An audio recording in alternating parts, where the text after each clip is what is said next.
No tenía pensado publicar esto. Sinceramente, todavía me tiemblan las manos mientras escribo. Pero necesito sacarlo, contarlo. Quizá alguien ahí fuera entienda lo que se siente al despertarte un día y darte cuenta de que la persona con la que has construido tu vida solo estaba fingiendo. De verdad necesito vuestro apoyo, sea cual sea vuestra opinión. Suscribíos y dejad un me gusta. ¿Conocéis esos momentos en los que tu vida entera de repente parece una película en la que nunca quisiste actuar? Pues así me siento ahora mismo. He estado casado con mi mujer, Clara, durante 6 años. Nos conocimos en la boda de un amigo. Ella era de esas personas seguras de sí mismas que dominan cualquier sala solo con entrar. Yo era el tranquilo. Nos equilibrábamos, o al menos eso creía. Todo el mundo me decía que tenía suerte de tenerla, era guapa, ambiciosa y, supuestamente, muy sincera. Pero ahora sé que esa última parte fue la mayor mentira de todas. Las primeras señales de que algo no iba bien aparecieron de la nada. Clara empezó a trabajar hasta tarde. Muy tarde. Volvía a casa con un olor a perfume fuerte, que no era el suyo, y decía que era de las compañeras de la oficina, que están probando muestras nuevas. Antes no se separaba del móvil, siempre hablábamos durante el día, pero de pronto sus mensajes se volvieron secos y tardíos. Cuando le preguntaba, me respondía con un suspiro: por favor, no seas paranoico, tengo vida más allá de ti, ¿sabes? Al principio lo pasé por alto. Todo el mundo atraviesa épocas de estrés, ¿no? Quizá estaba saturada por el trabajo. Pero luego las pequeñas mentiras empezaron a acumularse. Decía que iba a cenar con su amiga Ana, y luego, al comentárselo a Ana, me miraba sin entender. Hace semanas que no veo a Clara, me dijo una vez. Se me encogió el estómago, pero cuando la enfrenté, ella se rió. Ay, cariño, seguro que Ana se ha liado.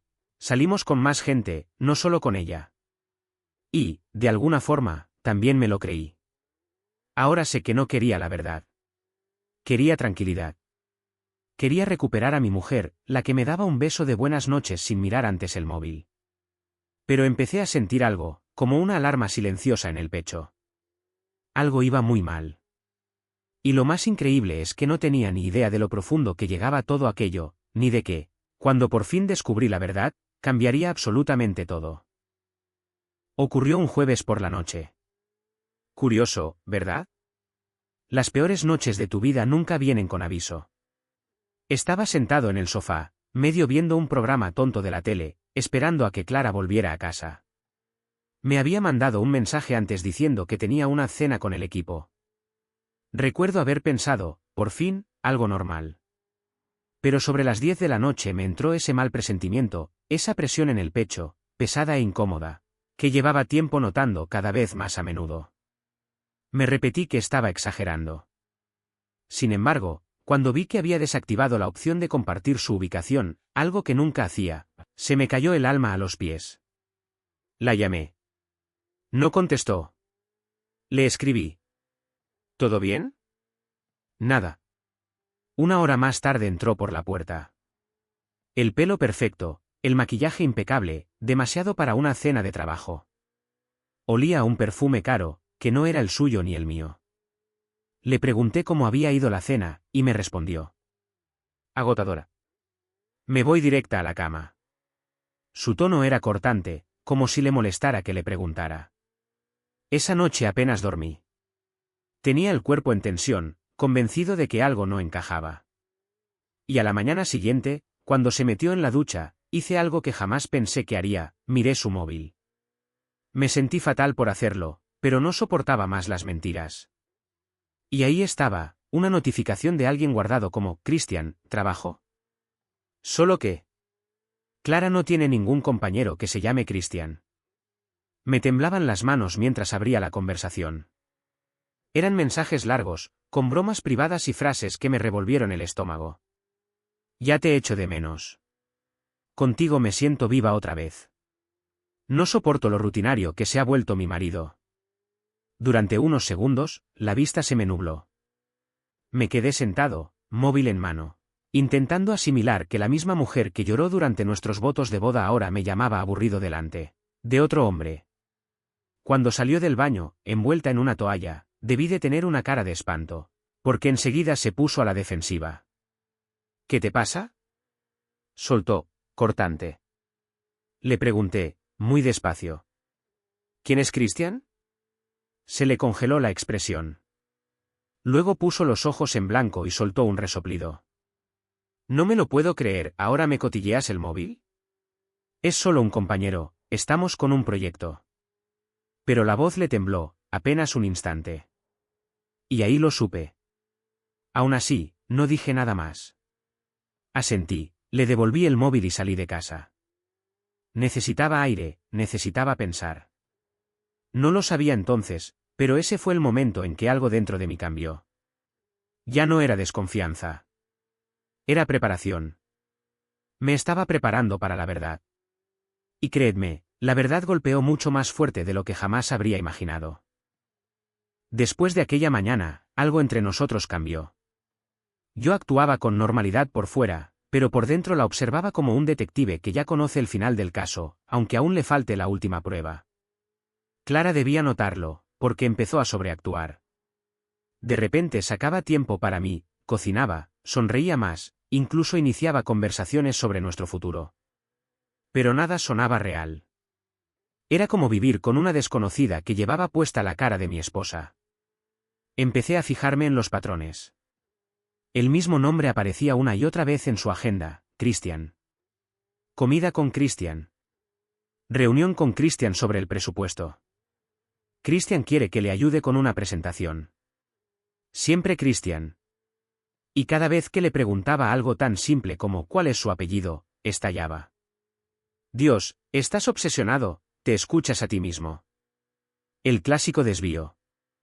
Una noche noté que su maletín pesaba más de lo habitual. Se fue a duchar, y ese presentimiento volvió a apretarme el pecho. Lo abrí, diciéndome que solo iba a echar un vistazo. Quizá esperaba estar equivocado. Pero en lugar del portátil, encontré una cajita envuelta, con una nota encima. Para mañana por la noche. No puedo esperar a verte. ¿C corazón rojo? Mi mente se quedó en blanco. Me quedé mirándola mucho rato, como si las palabras pudieran reorganizarse y volverse inocentes. No lo hicieron. Volví a colocarlo todo, cerré la cremallera y me obligué a fingir normalidad. Ella salió del baño tarareando, sonriendo mientras miraba algo en el móvil. Y yo sabía perfectamente a quién sonreía. Esa noche dijo que tenía que quedarse hasta tarde en la oficina. No discutí. Solo respondí. Vale, cuídate. Pero en cuanto salió, cogí la chaqueta y la seguí. El corazón me martilleaba el pecho. Ni siquiera sabía qué haría si la pillaba, solo sabía que tenía que saber la verdad. No condujo hacia la oficina. Fue a un hotel. Aparqué lo bastante lejos para no ser visto y observé cómo bajaba del coche, riéndose al teléfono, con la misma cajita en la mano. Un hombre se acercó a ella, alto, elegante, y la abrazó. No un abrazo amistoso. Uno de esos abrazos que antes eran míos. Podía oír mi propio pulso en los oídos. No los enfrenté. Aún no. Solo me quedé en el coche, en la oscuridad, viendo cómo mi matrimonio se desmoronaba a cámara lenta. Horas más tarde, cuando volvió a casa, sonrió como si nada. Día largo, dijo, quitándose los tacones. Y entonces supe que la mujer con la que me había casado no solo me mentía, era buena haciéndolo. Pero si creía que era más lista que yo, estaba a punto de descubrir lo contrario. Después de aquella noche, algo dentro de mí cambió. Dejé de llorar, dejé de buscar excusas en mi cabeza para justificar su comportamiento. En lugar de eso, me volví silencioso. Sereno. Controlado. Y por primera vez en meses, empecé a pensar con claridad. Clara creía que era más lista que yo, que nunca sospecharía, que no miraría más allá, que no haría nada. Se equivocaba. A la mañana siguiente actué con total normalidad. Le preparé el café como a ella le gustaba, con leche de avena y 2 cucharaditas de azúcar, e incluso le di un beso en la mejilla antes de que saliera para el trabajo. La confusión en su cara casi me hizo sonreír. Esperaba otra discusión, otra ronda de reproches. Pero en vez de eso, le sonreí y le dije: «Vas a salir tarde otra vez esta noche, ¿verdad?» Vaciló un instante. Sí, probablemente. No me esperes despierto. Perfecto. Esa misma tarde llamé al trabajo para decir que estaba enfermo. Mi jefe se preocupó, le dije que era una intoxicación alimentaria. En cierto modo no mentía, la traición también tiene algo de enfermedad. Entonces empecé a recopilar pruebas, reales, irrefutables. Unos días antes ya había comprado por internet una pequeña grabadora y un localizador GPS. Lo había planeado con antelación. Coloqué el localizador en su coche y la grabadora en su bolso cuando volvió a casa aquella tarde. Me temblaban las manos, pero sabía que era la única forma de tener un cierre. Las palabras ya no bastaban. Necesitaba la verdad, grabada y con hora exacta. Cuando volvió a salir aquella noche diciendo que tenía una reunión con clientes en un restaurante, esperé unos minutos, abrí la aplicación del localizador y vi el punto moverse. Directo al mismo hotel. Esta vez mi corazón no se rompió. Se endureció. Cerca de la medianoche volvió a casa, tarareando, con el mismo perfume y la misma sonrisa forzada. Fingí no saber nada y le pregunté cómo había ido la reunión. Uf, agotadora, dijo antes de desaparecer en el dormitorio. Asentí, haciendo como que no veía la ligera marca roja en su cuello. A la mañana siguiente, cuando se marchó, escuché la grabación. Se me revolvió el estómago al oírlo todo, las risas, el tonito, la forma en que le hablaba. Le llamaba cariño. Se quejaba de mí. Y, entre risas, dijo una frase que me dejó helado. Estoy preparando algo grande, dentro de poco. Esa frase se me quedó grabada, algo grande, dentro de poco. No sabía a qué se refería entonces, pero estaba a punto de averiguarlo. Y cuando lo hice, esta historia dejó de ser solo una historia de traición. Se convirtió en algo que nadie, ni siquiera yo, habría podido imaginar. Los días siguientes fueron una niebla. Revisé cada mensaje, cada grabación, cada pequeño detalle que tenía. Era como ver mi propia vida a través de un espejo roto, todo me resultaba familiar, pero ya nada parecía real.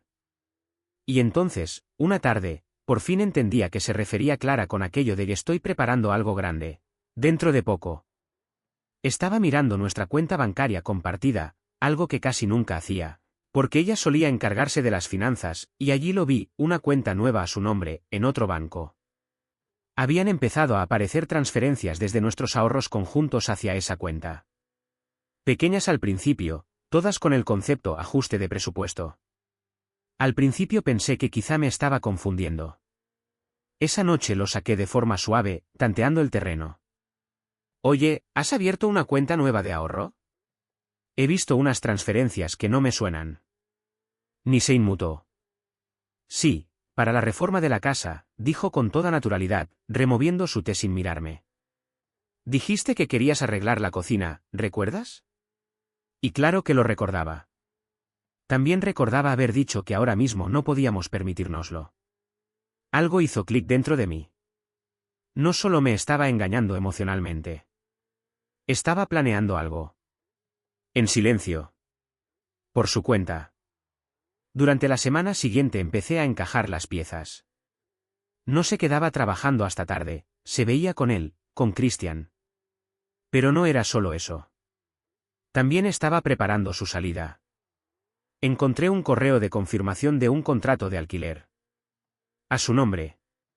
Fecha de entrada, dentro de 2 semanas. Y el pago del alquiler, había salido de nuestros ahorros comunes.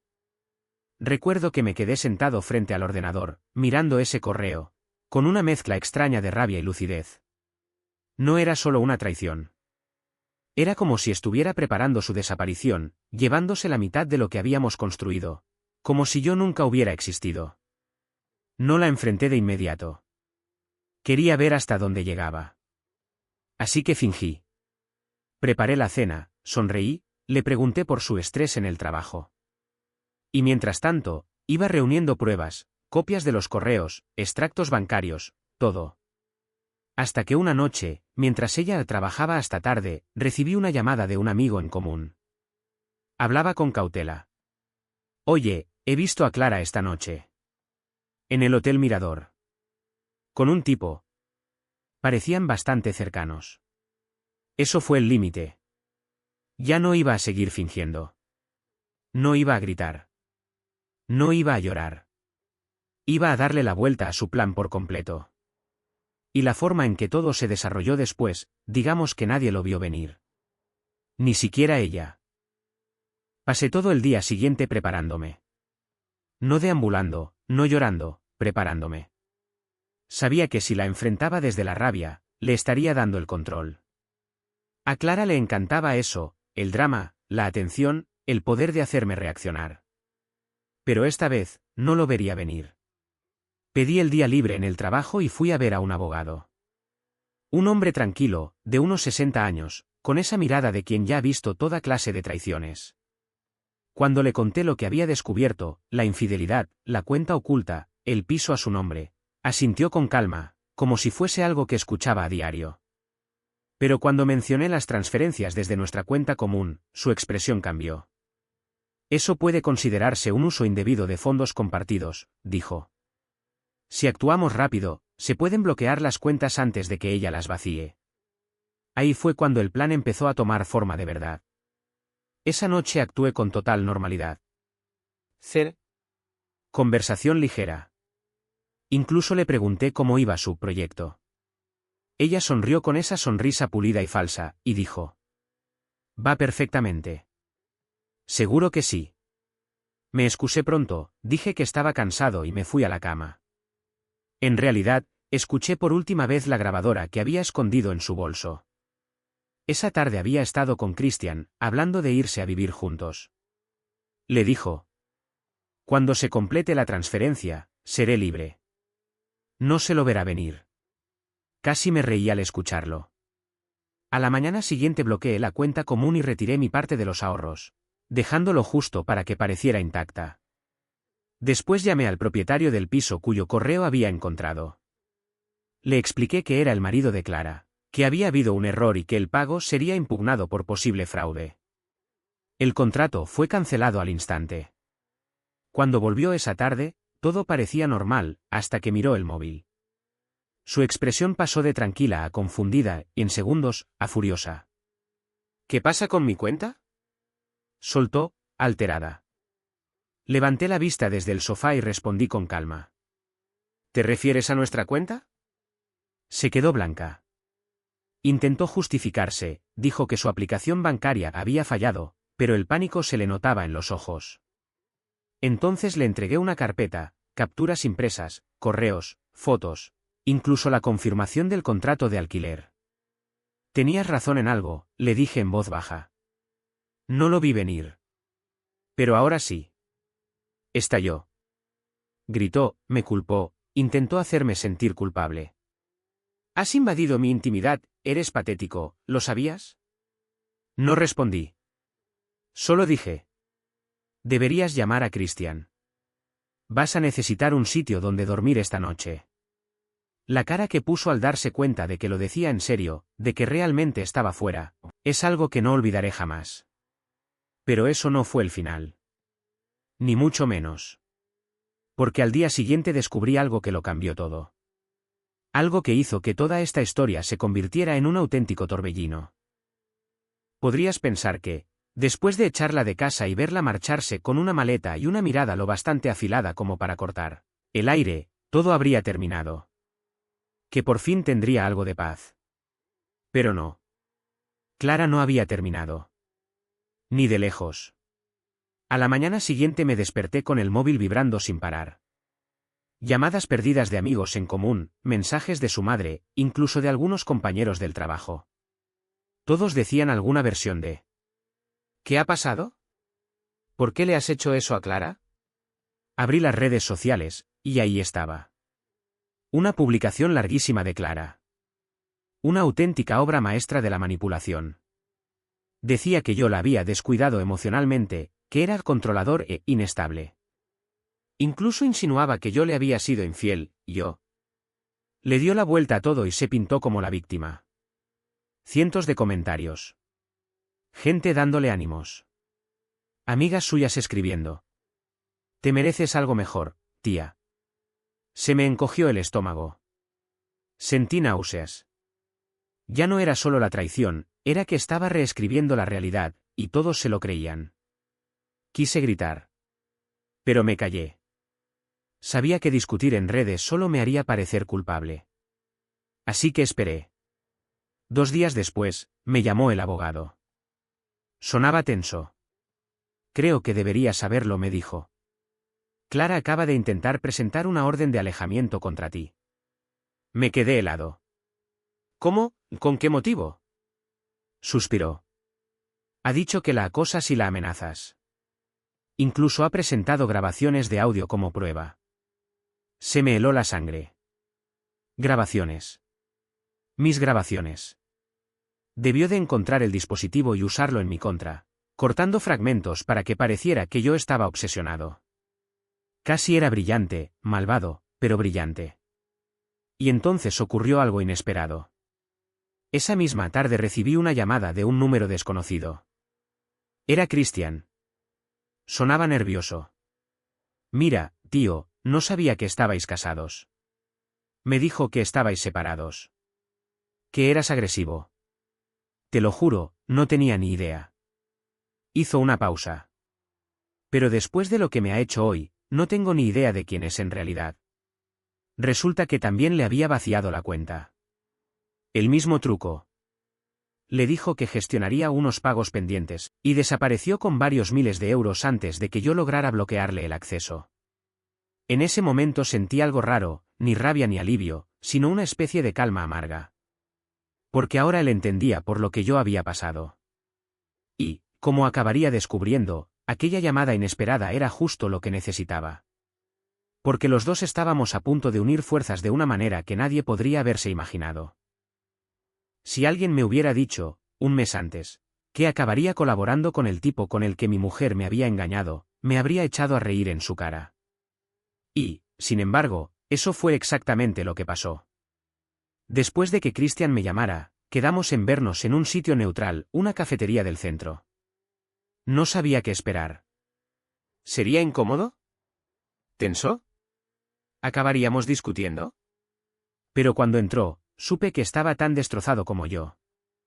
Ojeras profundas, los hombros caídos, esa mirada vacía de quien ya ha sido engañado demasiadas veces. Se sentó, se pasó las manos por la cara y dijo: Tío, nos ha tomado el pelo a los dos. Y entonces me enseñó todo. Capturas de pantalla. Mensajes. Audios. La mujer que yo creía conocer estaba repitiendo el mismo guión con los dos, las mismas frases, las mismas promesas falsas. A él le decía que yo era tóxico y controlador, que estaba ahorrando para poder liberarse. A mí me contaba que el trabajo la estaba dejando sin energía. Casi resultaba admirable lo pulido que tenía su repertorio de mentiras. Pero lo que realmente me dejó helado fue lo siguiente que me mostró: un mensaje que ella le había mandado 2 días antes de que todo estallara. No te asustes si las cosas se hacen públicas. Yo controlaré la historia. Solo confía en mí. Lo tenía todo planeado. La publicación victimista, la orden de alejamiento, absolutamente todo. Estaba preparando el terreno para presentarse como la esposa que consiguió escapar de su marido loco. Una maniobra de control de daños, salvo que, sin darse cuenta, había convertido a su nuevo chico en testigo en su contra. Christian me miró directamente y dijo: Si quieres limpiar tu nombre, te voy a ayudar. Así que hicimos algo que jamás pensé que haría, nos aliamos. Reunimos todas las pruebas, sus mensajes, las transferencias, la cuenta falsa, las publicaciones manipuladas, incluso su intento de incriminarme. Christian habló también con su abogado, y entre los dos construimos una línea temporal que lo dejaba todo claro como el agua. Luego lo enviamos todo, cada archivo, cada captura, a su abogada, a su familia y al juzgado. Ahí fue cuando la fachada empezó a resquebrajarse. Las mismas personas que antes escribían «Eres una valiente», Clara Corazón Rojo, se quedaron calladas. Su madre, que me había mandado mensajes furiosos, me llamó para pedirme perdón. Hasta sus amigas empezaron a escribirme: Lo siento muchísimo, no sabíamos nada. Pero Clara estaba furiosa. A la tarde siguiente apareció en mi portal, golpeando la puerta, gritando que le había arruinado la vida. No abrí. Solo me quedé al otro lado, escuchando, entendiendo por fin que la mujer a la que había amado no sentía remordimiento alguno, solo rabia por haber sido descubierta. Al final se marchó. Y aquel fue el último día que la vi cara a cara. O eso creía. Porque 2 semanas después, justo cuando pensaba que todo había terminado, encontró una nueva forma de arrastrarme otra vez a su caos. Durante un par de semanas, la vida empezó a parecer casi normal otra vez. Dormía mejor, comía de verdad, incluso me reía con mis compañeros de trabajo. Pensé que, por fin, la tormenta había pasado. Clara había desaparecido del mapa, sin llamadas, sin mensajes, sin publicaciones nuevas. Solo silencio. Pero el silencio, en su caso, nunca significaba paz. Era el sonido de sus planes. De repente, un día recibí una carta por correo. No un correo electrónico, una carta de verdad, con una letra cuidada y mi nombre escrito en el sobre. Por un instante pensé que podría ser una despedida, incluso una disculpa. Pero al abrirla, me encontré con algo mucho más extraño. No era de Clara. Era de un despacho de abogados, no el mismo que yo había utilizado antes. La carta decía que me incluían como referencia personal en un caso de mala conducta profesional, relacionado con Christian. Se me heló el cuerpo. Lo llamé enseguida. Sonaba nervioso. Sí, acabo de enterarme, me dijo. Ha presentado una denuncia en mi empresa. Dice que la acosé, que filtré sus mensajes privados y que intenté destrozarle la reputación en Internet. Increíble. Después de todo lo que había hecho, aún intentaba reescribir la historia. Esta vez iba a por él, quizá con la esperanza de desacreditar al único testigo que podía apoyarme. Pero se pasó de lista. El Departamento de Recursos Humanos ya había recibido una carpeta del abogado de Christian, la misma que habíamos preparado juntos. Cada mentira suya estaba desmontada con pruebas, los mensajes donde ella iniciaba las conversaciones, el dinero que había sacado, la manipulación hacia los dos. En menos de 48 horas, su denuncia se vino abajo. Y entonces llegó la verdadera sorpresa. La responsable de RRHH me llamó aparte y me dijo: deberías saberlo. Clara ya no trabaja aquí. La despidieron hace meses. ¿Perdón? Ahí todo encajó. Llevaba meses fingiendo tener trabajo. Cada noche en la oficina, cada cena de empresa, cada supuesto viaje de negocios eran mentira. No trabajaba. Vivía de nuestros ahorros y de lo que podía sacar de gente como Christian. Cuando lo comprendí, algo dentro de mí hizo clic. Ya no me sentía destrozado. Ni siquiera enfadado. Solo, acabado. Libre, en cierto modo. Pero antes de poder seguir adelante del todo, necesitaba un cierre. No de ella, de mí mismo. Así que hice una última cosa. Algo que sorprendió a todos. Incluida a ella. Cuando todo por fin se vino abajo, me di cuenta de algo. No buscaba venganza. No quería destruirla, quería romper el ciclo. Las mentiras, el caos, el drama constante del que ella se alimentaba. Así que se me ocurrió algo que nunca esperaría, una forma de cortar con todo, no con rabia, sino con finalidad. Reuní cada prueba, cada mensaje, cada grabación, y lo transformé en algo que nadie pudiera manipular. La historia completa. La escribí de principio a fin. Clara, objetiva, sin adornos. Sin emoción. Solo la verdad. Después envié una copia sellada a mi abogado, a su abogada, y a una última persona, su madre. Dentro del sobre, incluí una nota final. No más mentiras. He terminado de ser el villano de sus historias. Esto es lo que realmente pasó. Le deseo paz, lejos de mí. No lo publiqué en Internet. No lo anuncié. Simplemente dejé que la verdad existiera en silencio. Donde no pudiera ser borrada, editada ni retorcida.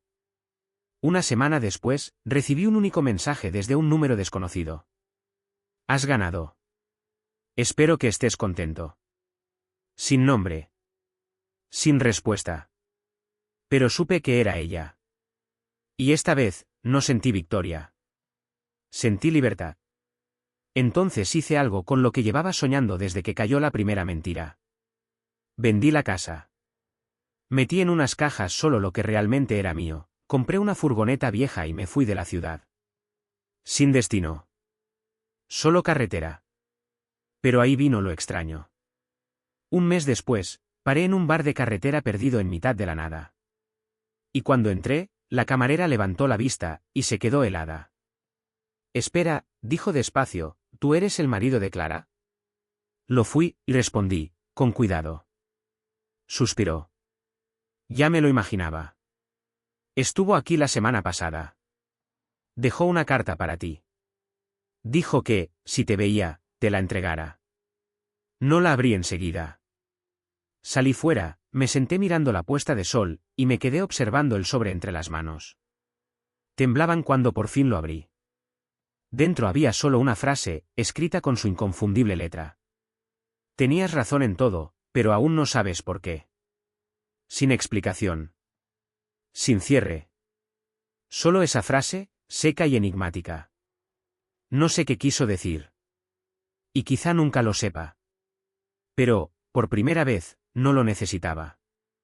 Porque la historia ya no trataba de ella. Trataba del hombre en el que me convertí después. Más tranquilo, más sabio, más fuerte. Si he aprendido algo, es esto.